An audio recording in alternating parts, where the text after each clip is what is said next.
रामकृष्ण आहे. आज आमच्या शॉपमध्ये पखावज बनवलेला आहे. पखावज हा पूर्णतः हे जे लाकूड आहे हे भेंडी म्हणून नावाचं लाकूड आहे. भेंडी, त्या भेंडीमध्ये हा पखावज बनवलेला आहे आणि हा पखावाचं लाकूड त्यांनी त्यांच्या गावावरून तिकडून तयार करून आणलेलं आहे. माझ्याकडे फक्त वादी पुड्यांचं काम करायसाठी आलेलं आहे. पुड्यांचं काम करत असताना नेहमीप्रमाणे हा 64चा बाह्या बांधलेला आहे. अगदी फर्स्ट क्लास पैकी पीठ लागणार, स्वर अगदी मधुर वाजणार. परत त्याचबरोबर वादी अतिशय सुंदर टाकलेली आहे, अशी सुंदर टाकलेली आहे आणि वरती सुद्धा शाईचं जे काम केलेलं आहे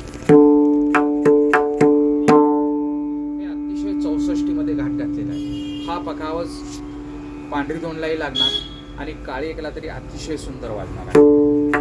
आणि त्याच्याही पुढे जर वर्जन करायचं म्हटलं तर हा काळी दोनला तुला अतिशय प्रसन्न पद्धतीने वाजणार आहे. पण हा प्रॉपर आहे जी चाट थाप लेवलला हा पांढरी दोनला केल्यामुळं काळी दोनला फारसा न्यायचा नाही.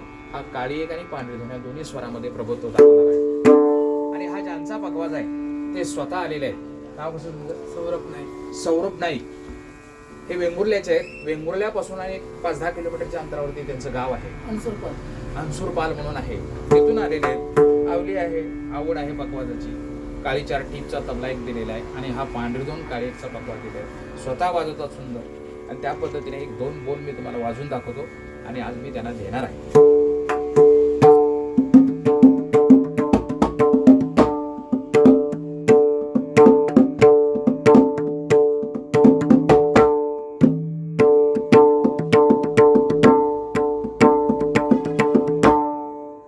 त्याचबरोबर बैठी बसण्याला हा अतिशय सुंदर वाजणार आहे.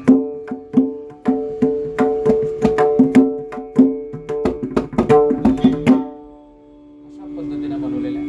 आज मी तो त्यांना देणार आहे. जय जय रामकृष्ण.